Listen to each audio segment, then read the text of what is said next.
Watching Kyle's unboxing videos again? Yeah, he always finds the coolest... No way! A robot dog? Gotta ask where he got it. Or use your Samsung Galaxy S24 Ultra. Just draw a circle around the dog on your screen, and it shows you where to buy it right in the app. Whoa, I just learned a new trick. And that for once, I beat Kyle to the next big thing. Circle it, find it with the new Galaxy S24 Ultra and circle the search with Google. Get yours now at Samsung.com. Internet connection required. Results may vary based on visuals.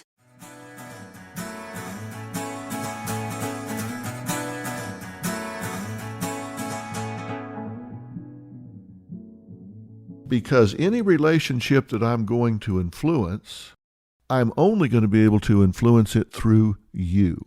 If these things exist, they're deal breakers, you need to get out and get out right now.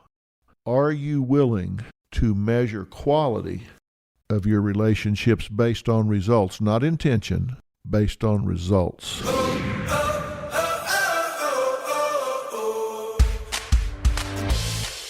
Hey, it's Dr. Phil. That means you have found your way to fill in the blanks. You know, we just finished a 10-part series called Living by Design, and in that 10-part series, I gave you a playbook to be a power player, to be a winner in your life.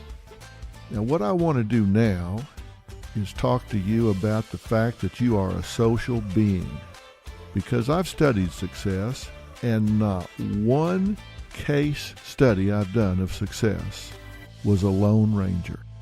Every one of them surrounded themselves with people that wanted them to succeed. And you know what that means? That means every one of them had relationships.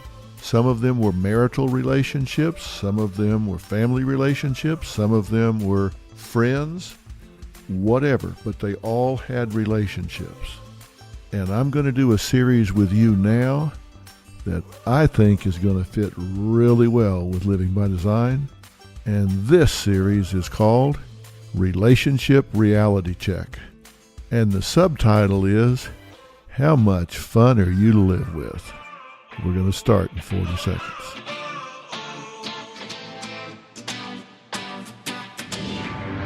I'm Katie Maloney, 37, a divorcee, and I'm out here falling in love every day with myself. And I'm Dana Cathan, 33, former needy mess, and delusional Leo, but I've never been happier. Never been happier. You know that. Good. The foundation of this podcast is for people who want to live their life unapologetically. It's a safe space for anyone who's going through a transition in their life or just dealing with the regular bullshit. It's a religion. We're not saying that we're looking to start a coven, but that might be why we started this podcast. But we're not saying that. Join our cult. Community. The coven. Religion. Okay, let's just stick with community. Listen to the podcast. Listen to the podcast.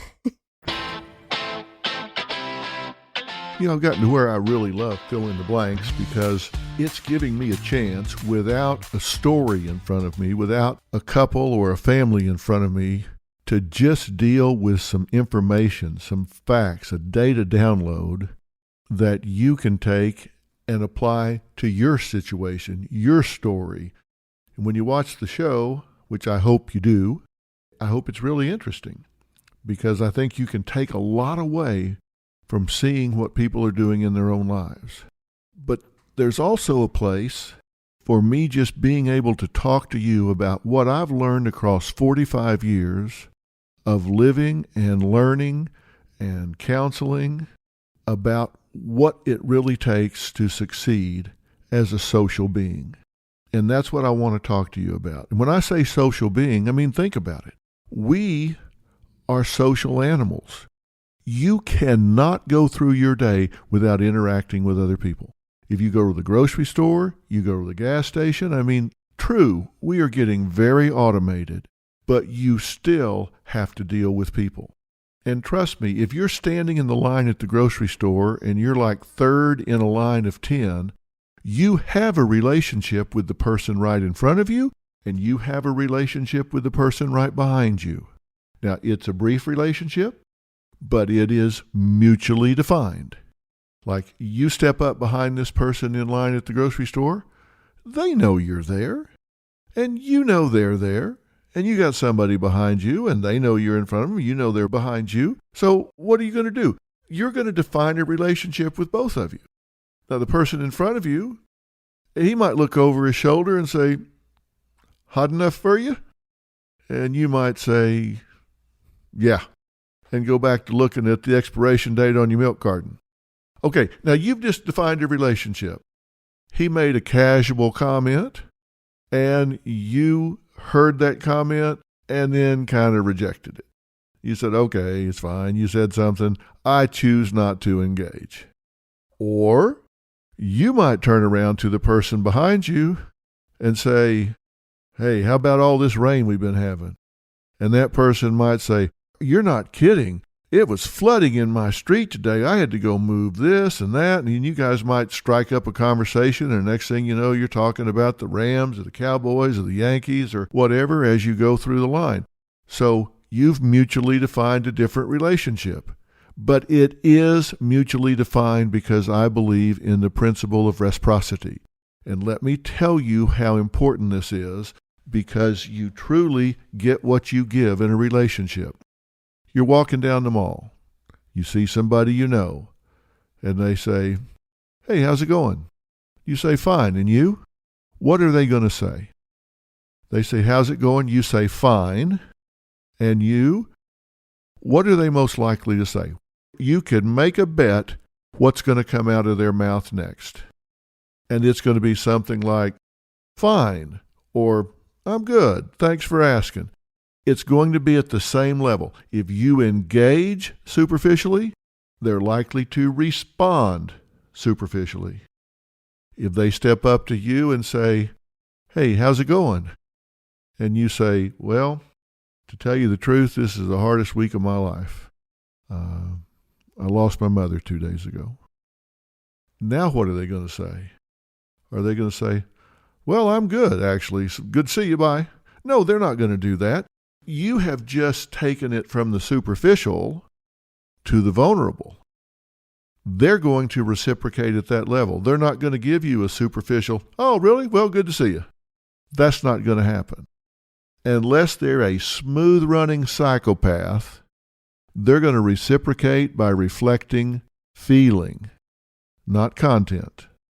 There's a big difference. And that's what I mean about the principle of reciprocity. I tell you that to tell you this. Whatever relationships you have, friends, co-workers, lovers, spouses, you have mutually defined that relationship.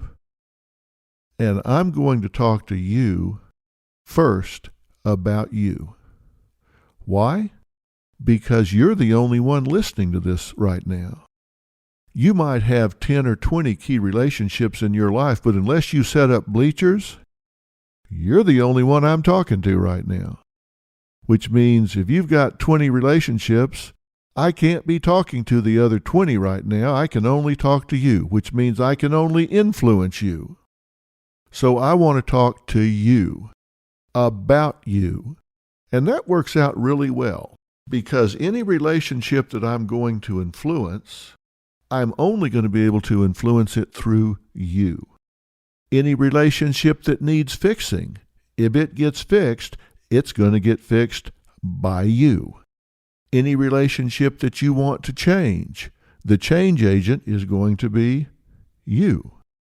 Any relationship that you want to completely redefine, it's going to be redefined by fill in the blank, you. So why am I calling this a relationship series? Well, I called it Relationship Reality Check, because the truth of the matter is relationships are not 50-50. That's one of the biggest myths of relationships, and we are going to be breaking some myths as we go along. People say, I got married, and so this needs to be 50-50. We need to each come meet in the middle halfway. Relationships are not 50-50. Relationships are 100-100. That means you have to look at yourself as 100% responsible for your own destiny. You need to look at yourself as 100% responsible for whatever relationships you have in your life. And the reason I say that is because the only person you control is you. That's the bad news. The good news is the only person you control is you. That's both in good and bad news, and the reason it's also the good news is because That's the only person you have access to. That's the only person you need to change in order to redefine a relationship. You can't control anybody else. You can inspire them. You can influence them. You can create a different environment that pulls for different responses for them, but the only person you control is you. And if you want to engage the world in a different way, then I need to talk to you, not about your partner, but about you. And to do that, we're going to have to make a deal right now. It's good that nobody's listening to this because it means you can be real. Because you cannot be defensive. You cannot be a right fighter. You cannot be in denial. You cannot be rigid. And you cannot be hard-headed. You have to decide, okay, look, just for the time I'm listening here and talking with Dr. Phil, I'm going to take down my defenses and I don't need to be right. I'm just going to listen. Who knows? He may actually know something I don't know. Probably not, but, maybe old blind Sal find an acorn. Maybe I'll stumble across something that maybe you don't know and maybe you can use. And if you think that was sarcastic, if you picked up on that, I hope so, because I was heaping it on pretty heavy. I've studied relationships, and I want to share with you what I know.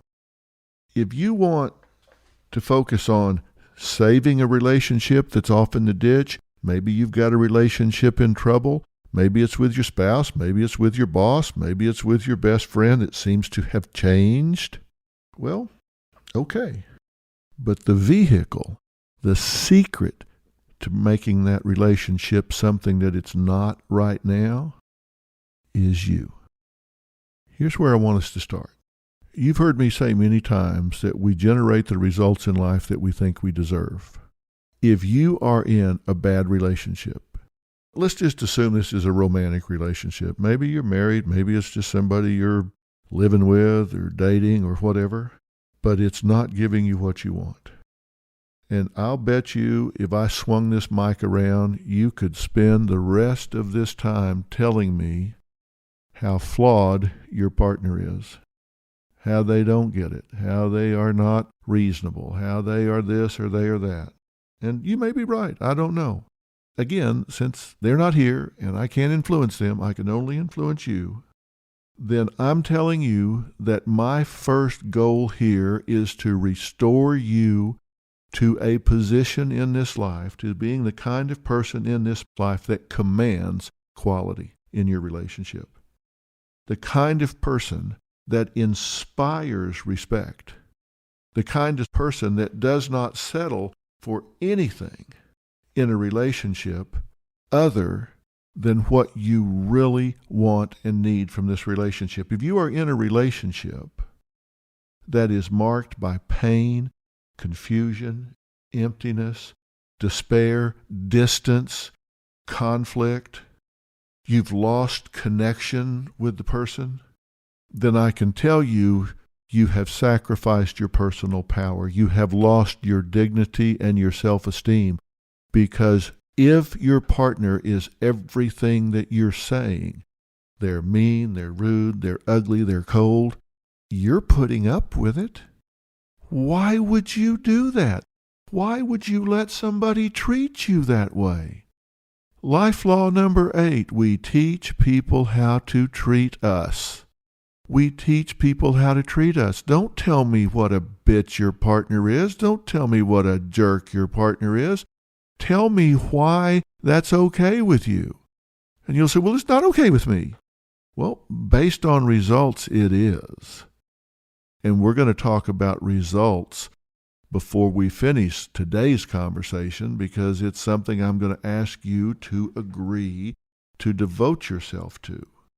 So what am I saying here? I'm saying whatever your relationship is, you either elicit, maintain, or allow that to go on in your relationship. You do teach people how to treat you. You do reward certain things from other people because they wouldn't do it if you didn't. They're getting a payoff from it. Maybe it's a sick payoff. Maybe they love to see you in pain. I don't know.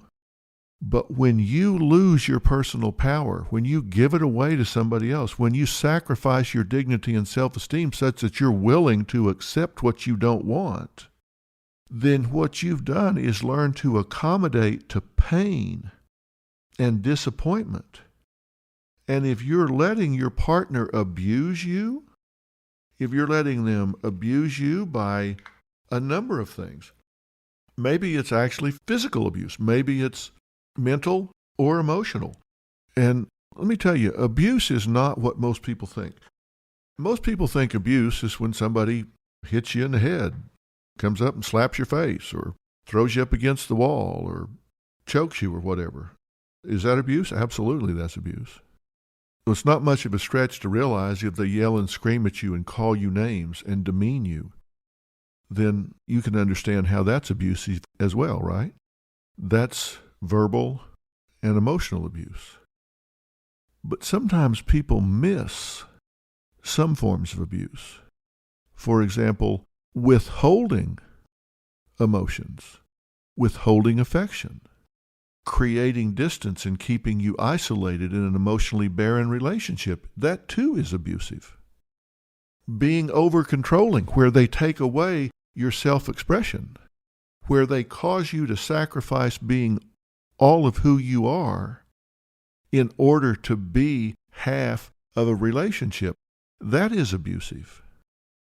Some relationships are so controlling that they make the person get all of their friends approved.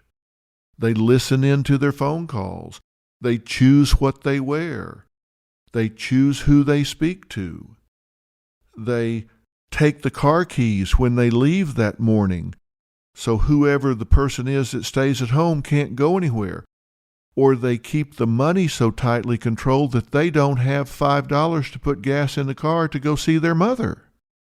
Being over-controlling can be abusive. So ask yourself, are you with a partner that's dealing misery to you? Are you with a partner that somehow is creating you constant tension? If you are, can you criticize your partner for it? I suppose you could, but my question is not what's wrong with them. My question is what's wrong with you. Why would you allow that? Well, I'm the one that's supposed to have the answers. So let me answer that question for you. Why would you allow that? Well, you might allow it because it's the devil you know. You're in a relationship and at least you're not alone. And it's scary out there, right? And if this person is that way, they may be telling you nobody else would want you. And maybe they've got that bug in your ear and you're believing that. And maybe you've told yourself, I stood before God and made a covenant. For better or worse, we're just doing the worst right now. So I made my mistake when I stood before God and made this covenant, so I'm trapped. I'm not going to quit on God, so I'm going to stay here and let this person abuse me. You need to read the rest of your Bible, if that's what you're telling yourself. But here's why you're doing it. You're doing it because you have lost touch with your core consciousness.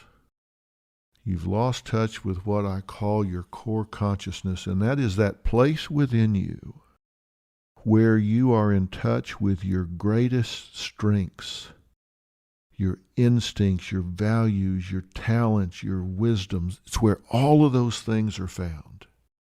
It's that place where you have an inner clarity and an unshakable confidence. And those characteristics alone determine a quality life. Now think about what I just said. Your core consciousness is what you know about yourself, about your strengths. You know what your qualities are. You know why you're a decent human being. You know what your instincts are. You know the difference between right and wrong. Your values are clear. Your talents are well known.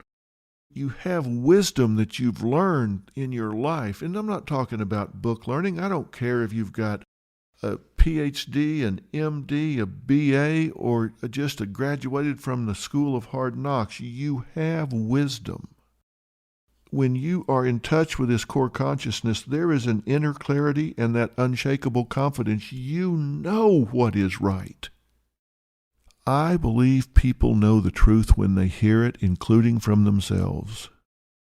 You know when you're being your own best friend, and you know when you're not. And the most important relationship you will ever have is the relationship you have with yourself. You know, I said the subtitle to this series, Relationship Reality Check, was How Much Fun Are You to Live With? You can ask that from your partner's point of view. You also need to ask it from your point of view. How much fun are you to live with just from your point of view?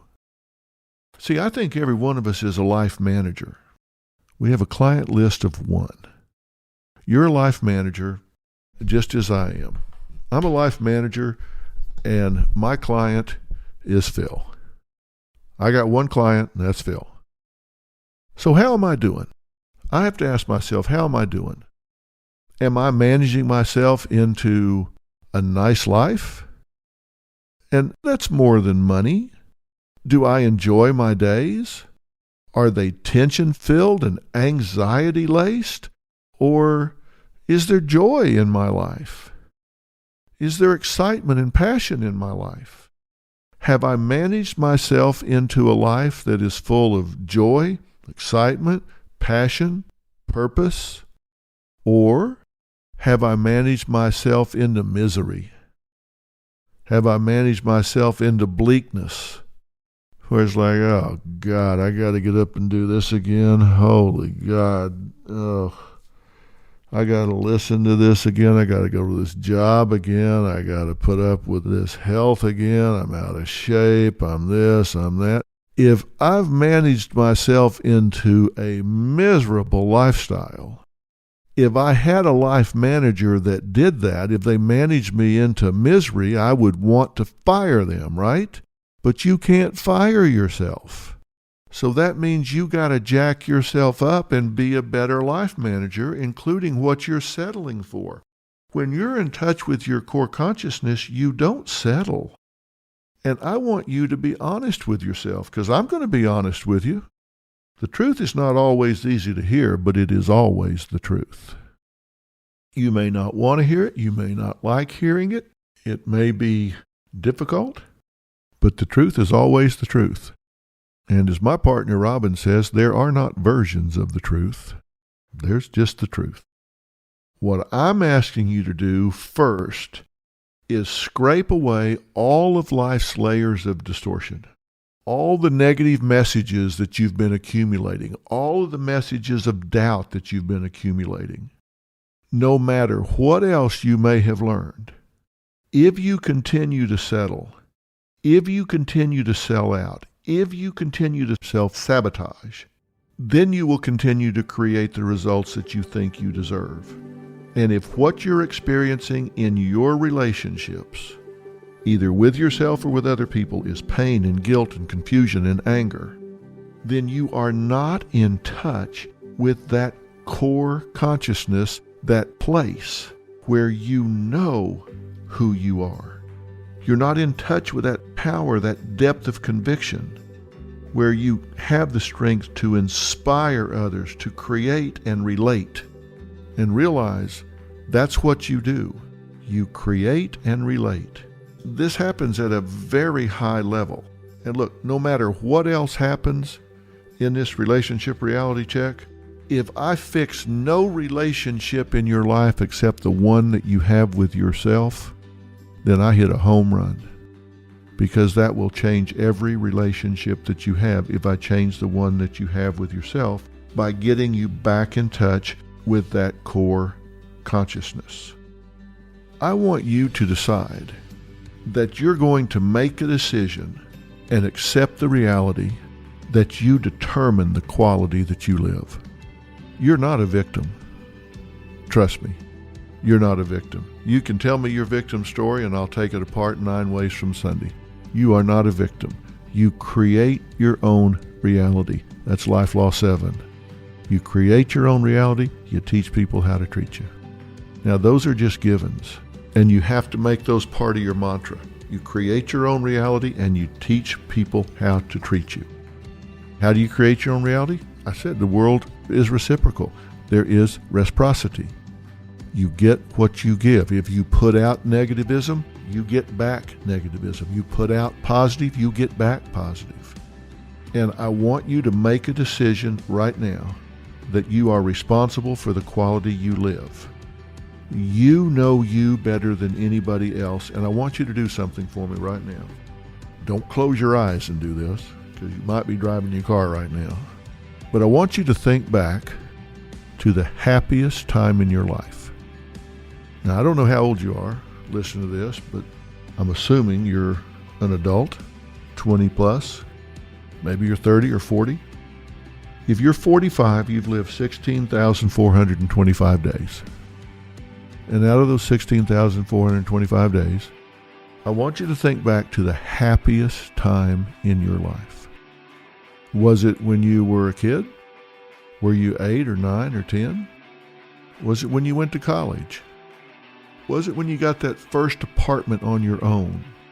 That first job? Was it the first time you fell in love? Was it the first time that you really felt like you were independent? Was it the first time that you felt like you really belonged somewhere? That you were accepted by some group of people? What was the happiest time in your life? I want you to think back to that time. If you need to hit the stop button for a minute to think about that, do it. Because I want you to have the happiest time in your life. And I'm going to ask you specific questions about it. So it can't just be, when I was younger. No. Happiest time in your life. Okay, you got that in your mind. If you hit pause for a while, it's okay. If you got that in your mind, when was it? Specifically, when was it? And what about it made it the happiest time in your life? What was going on? You were younger, but did you feel acceptance? Did you feel powerful? Did you feel success? Confidence? The number one need in all people is acceptance. So I'm guessing at that time you felt accepted. You felt like you belonged. But what else about it? See yourself at that time. What did you look like? What did you wear? Was this a time that you were wearing shorts and flip-flops and t-shirts and going to college? Or did you feel good because you were putting on nice clothes and going to work? Had you just purchased your first new car? What was the happiest time in your life? And you've got to be able to describe why that was the happiest time. What about it? Why that time instead of some other time? Okay, now that you've identified that time, and assuming that it's not right now, then the next question is, why did it end? If the happiest time in your life was a time before now, what changed? Did you lose something? Did the world change? Did you change? Did somebody do something to you? Did you just get used to it where it lost its buzz or its sizzle? Something happened. I mean, based on results, based on reality, there was a happiest time in your life, and it had a beginning and an end. It was a phase. Maybe it lasted a month, maybe it lasted a year, maybe it lasted 2 years. But what was the happiest time in your life? And it's not now, which means it ended. What changed? What about you changed? What was taken away? What was lost? What is now different? And what would you have to do to get back to that happiest time in your life? Because let me assure you of a very powerful reality. It wasn't about the time. It was about you. It was about what you perceived about that time. See, we don't respond to the reality of the world. We respond to what we say about the reality of the world. Maybe you were 20 and you were into music and you had free expression and you were able to throw off all the boundaries and guidelines and just fully express yourself completely. And you felt good about that, and you had success with that. And so you felt like, wow, I'm really actualized here. I'm not fighting for survival. I'm not worried about security. I'm not going through those motions. I'm instead actualized to the point that I'm into self-expression. Okay, what happened? What changed that? And I can tell you that what changed was you changed. What about you changed? And it's not necessarily a negative. I mean, maybe you decided to take on something new, but you have to decide that was my choice. I decided to go a different path, and you have to decide when you choose to pursue something and you're pursuing it in a very singular way where it's your dream, your purpose, your journey. You have to decide, hey, if I'm going to be alone, I'm not a bad person to do it with. And you can only say that if you're really in a good relationship with yourself. If you really know things about yourself where you say, hey, I'm good with me, I'm happy. If I need to be really working alone here right now or whatever, I like me okay. And if I don't, what goes on my to-do list? So the relationship with you has to be right. So ask yourself, when was the happiest time in my life and what happened? Why is it not still that way? And then ask yourself, if you're in an ongoing relationship, when was the happiest time in your relationship? Let's say it's your spouse we're talking about. When was the happiest time in that relationship? And what about it made it the happiest time? Was it when you were falling in love? Was it before you had children? Was it when you didn't have a lot of responsibilities and bills and challenges? What was it?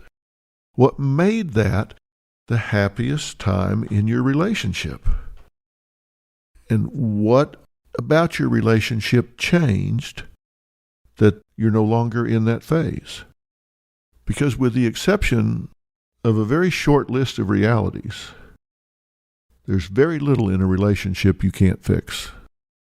There are some what I call drop-dead deal breakers. These are things that I don't care what the situation or circumstance surrounding them is. If these things exist, they're deal breakers. You need to get out and get out right now. You need to hit the eject button, get out, and don't look back. And I bet you want to know what they are. You can guess. Number one is violence. If you're in a relationship and someone is attacking you, they are beating on you, they are choking you, slapping you, hitting you, physically abusing you, you need to begin to formulate a safe exit plan and get out as quickly as you can safely do so. And I'm saying as quickly as you can safely do so. Why am I saying it that way? Because over 70% of all murders and serious injuries in violent relationships occur in the 3 weeks following when that person leaves their abuser. So you've got someone that's abusing you, and so you leave. The next 3 weeks are the most dangerous times you have ever spent with that abuser. And you say, well, wait a minute, I'm not with them anymore. I understand. The next 3 weeks are the most dangerous time you will ever have in your relationship with that person. Why? Because abusers are controlling, right? Physically abusing people are controlling. And when you are not available for their control anymore, they panic. It's what we call the frustration effect. Their control, their need for control, their panic, their insecurity ratchets up, and they ratchet up with it, and so they get desperate and they do more desperate things. That's why I say you need a safe exit plan, and going to mama's house is not it. They know where mama lives, and they will come over there and in a desperate attempt to assert their control further, that's when people get seriously hurt or killed. So drop dead deal breaker number 1, violence. Make a safe exit plan. And by the way, a good place to find out what that is you can go to whengeorgiasmile.org. And my wife Robin has the Aspire Initiative there, which is devoted to victims of domestic violence. And there are the steps for forming a safe exit plan there. You can go to the National Domestic Violence Hotline, and there'll be resources on both of those places that will give you the information you need to know. Second, if you've got somebody that is abusing drugs or alcohol and they refuse to get help, they're a drug addict or an alcoholic and they refuse to get help, you're no longer living with your husband or wife, your partner. You need to get out. They got out. They left you when they got addicted to drugs and alcohol. You're no longer living with them. You're living with a drug-altered version of them. So if they will not get help, you need to protect yourself and get out. And not return until such a time as some independent professional tells you that they have dealt with the issue and it is safe for you to return. Those are drop-dead deal breakers. The third one is pathology, and by that I mean mental illness. And I'm not just talking about somebody that's moody here. I'm not talking about somebody that's kind of idiosyncratic, or you just think they don't think the way you do, so therefore that's not okay with you. I'm talking about someone that has a diagnosed mental illness. They clearly do not have contact with reality, and they are doing dangerous things, and they refuse to get help and continue to behave in ways that put you and or your children in harm's way. Now, is what I'm doing telling you to abandon your partner because they have a mental illness?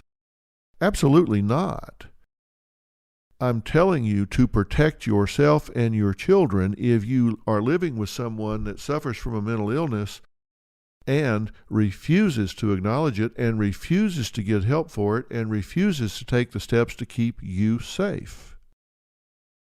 There are people that are delusional or have paranoid schizophrenia or paranoid delusions that are so convinced that they are being persecuted that they will take steps or evasive steps that can put you in harm's way. They can drive erratically. They can board up the house where if it catches on fire, the children can't get out. If you've got someone that is really out of touch with reality and they refuse to get help, you must keep yourself and your children safe. Go to therapy with them. Go see them in the treatment facility every day. Do everything you can to support and stand by them, but not at the risk of your own health, safety, and well-being or that of your children. It's not abandoning someone to require them to get help. And if your relationship is in trouble, I want you to work on you. The statistics are not good for marital therapy, I'm just telling you. 2/3 of all people, all couples that get marital therapy, are worse or no better after 1 year. Sad fact. They're worse or no better after 1 year. Is that because the therapists don't know what they're doing? No, it's because you typically don't listen. You typically don't do what they tell you to do. You're really good while you're sitting there in the office, but then you go home and it doesn't translate very well. That's why I say, I'm not trying to fix the couple here, I'm trying to fix you. We're starting with you. You can't control him or her, but you can control you. Now, I said some of this truth you're not going to like, and here's the truth you're not going to like, but it's a truth that can absolutely set you free. If you are in a bad relationship, you are in a bad relationship because you set it up that way. You're in a bad relationship because you set it up that way. You designed, programmed, choreographed your lifestyle such that there was absolutely no other possible outcome than for you to generate and perpetuate a bad relationship. Now, you don't need to hit replay. You don't need to back it up. You heard me right. You are in a bad relationship because you set it up that way. You programmed it where there was no other possible outcome. You actually programmed it. You were dead in the water when you started because you programmed it that way. And I'll tell you why. You cannot possibly have anything in your life that occurs on any kind of sustainable basis that your lifestyle does not support. Now, think about what I just said. You cannot have a bad relationship unless your lifestyle sustains it. You must have a lifestyle that is riddled with stress, pressure, distractions, paranoia, chaos, and a self-defeating internal dialogue in order to have a negative relationship. And you're thinking, well, now, that's just not right. I just don't believe you. Well, look, I'm not blaming you. I'm just telling you how it is. And let me give you an example that you can use in your own life. Think of a time period in your life where your weight and your health eroded. Think about your lifestyle during that time. I'll promise you, you were eating more, exercising less, and eating foods that you knew were low in nutritional value and high in fats and sugars, and they were easily digestible. You see, healthy foods have what I call a high response cost. Like, think about eating raw broccoli. Raw broccoli has a high response cost, right? It takes a while to eat a stalk of raw broccoli. Now think about going and getting a bean burrito at a fast food place. You can eat it like a wood chipper. You just put it up there and it's gone. Okay, low response cost food. So you pick a time in your life where you've put on weight, you're out of shape, you don't feel as good. Your lifestyle supported you being out of shape, overweight, and not feeling as good. Now, let's go to a time in your life where you're energetic and your weight is spot on and your health is good, your lab work is good, your energy is good. I'll promise you your lifestyle supported that. And if I want to know, I can follow you around and predict where you're headed. I can follow you around for a week and tell you, you continue this lifestyle a month from now, you're going to be overweight, out of shape, not feeling good, and low in energy. Or I can follow you around for a week where you're exercising, eating with some discipline, paying attention to the nutritional value of the foods you're eating, and I can tell you a month from now you're going to be feeling good, looking good, high energy, and performing well. You have to have a lifestyle that is consistent. If I can start with the outcome and work backwards and tell you what the lifestyle was. If I see a bad relationship, I guarantee you I can go back and say this is a lifestyle that is full of pressure, chaos, stress, poor sleep, etc., etc. You set it up that way. There's no way you can have a bad relationship if you don't have a lifestyle to support it. You think weeds grow out of thin air? No, they don't. There has to be something to support it. If a weed's going to grow, it has to have food. It has to have water. It has to have sunlight. Something has to support that weed being there. You know, there's an island in the Caribbean where a bunch of pigs live on this island. Let me tell you, somebody had to take those pigs there. They didn't just one day a pig pop up out of the ground. There had to be pigs there. Then people had to feed these pigs. They had to nurture these pigs. There has to be an environmental support system for those pigs to exist, just like there has to be an environmental support system for your bad relationship to exist. And it has to be a bad relationship with you. So what does that tell you? It tells you that if we're going to do this, if we're going to improve your reciprocity with the world, if we're going to improve your interaction with the world as a social being, if we're going to improve your marriage, if we're going to improve your romantic relationship, if we're going to improve your friendships, if we're going to improve you as a social being, you've got to raise your game. You have to require more of yourself. You have to live with dignity. You have to have respect and emotional integrity. Unless you get right with you, you will never get right with anyone else. And sometimes that means just making a life decision. And I'm going to give you an example from my own life. If you've known me over the last 20 years, then you know that my father was an alcoholic, a bad alcoholic. When I say bad alcoholic, I mean he drank to self-destruction. He died at 72 as a side effect, complication of morbid obesity and alcohol abuse. Absolutely no question about it. And because I had such a bad reaction to his drinking, because I had such a resentment of his drinking and the way he treated my mother when he was drinking and everything that went along with being an animated alcoholic. He was not an alcoholic that became brutish and went off in a room and sat there by himself and got drunk and then he sobered up and you saw him 3 days later. No. He was loud. He was boisterous. He was animated.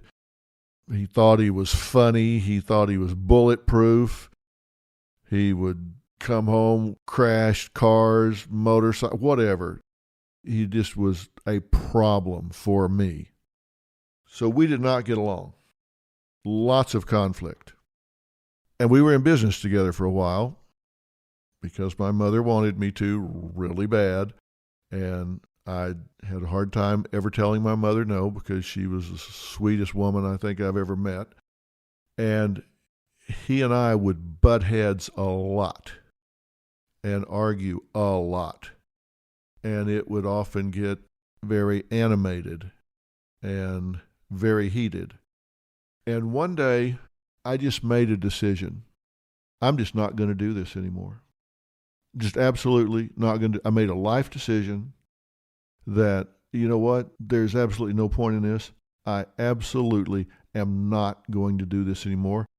I refuse to invest the energy to argue with this man another day in my life. And I'm here to tell you, from the day I made that decision, he and I never had another argument from that day until the day he died. And after about 3 weeks, he came by my office, stuck his head in, and said, "You're not going to argue with me anymore, are you?" And I said, "No, I'm not." And he stood there a minute and said, "Okay, gotcha." And turned around and went back to his office. And we never had another argument the rest of his life, which was another 4 or 5 years. Now, I had lots of opportunity, but I realized I don't have to react just because I can. I decided that I was going to live at a higher level and require more of myself. I did not like myself when I was engaged with him that way. I was not living with dignity and self-respect. I was not living with emotional integrity. It was not what I wanted to do, but I was doing it, and I did not like it. I made a life decision, and it changed my life. I want you to start making some life decisions about how you relate to the world. And I've got a few questions for you that I want to finish with here today. And these are questions that are going to be really essential to us being successful in this relationship reality check. And remember, I've said 80% of all questions are statements in disguise, so you can hear these as questions, but I am making a statement. Question: are you willing to forget everything you think you know about relationships? Are you willing to forget everything you think you know about relationships? Are you willing to measure quality of your relationships based on results, not intention, based on results. Can you make the decision that you want to be happy rather than right? Now that's a big one. Can you make the decision that you want to be happy rather than right?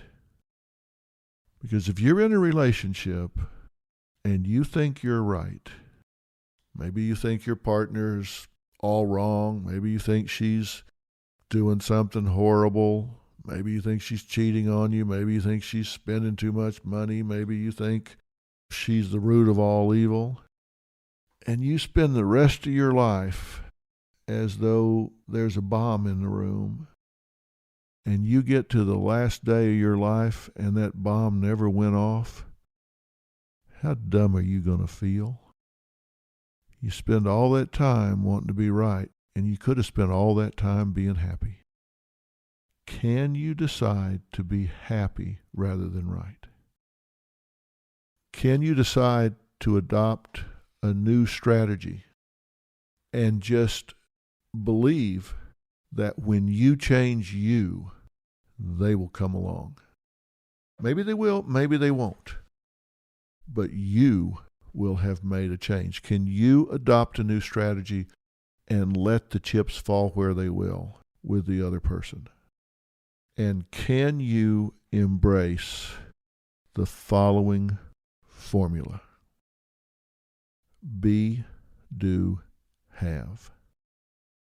Very simple formula. Write it down where you can see it. Put it on your mirror. Put it in your car. Write it on your desk. Be, do, have. Be committed. Do what it takes. Have what you want. Be committed. Do what it takes. Have what you want. I want to give you an assignment of sorts because today, this is Tuesday, today on Dr. Phil, it is all about relationships. And you talk about getting what you give. This episode is called Liar, Liar, Which Sister is Telling the Truth? And I've got a little audio link to it you can hear below. But based on what we've said so far today, watch that episode with these things in mind, and you'll see why this is so toxic. And then tomorrow, I'm talking about a relationship between a mother and a son that had a romantic relationship that failed, went to bed with a broken heart, and has been there for 5 years. Now, you talk about someone that cannot find their core consciousness. These two episodes could not be better suited for what we're talking about here if I had planned them in advance, and I didn't. I wish I was smart enough to say that I did, but I didn't. It just so happens that these two are rock solid relationship shows that I think you're going to see very differently based on what we've talked about so far. Now, what's coming up in this series is going to start talking about all the things you can do to put your relationship where you want it. I said that you could inspire, that you could create change by what you do within yourself. And there are going to be a lot of things for you to do to figure out why you're where you are in your relationship and how much you really know about the partner that you have.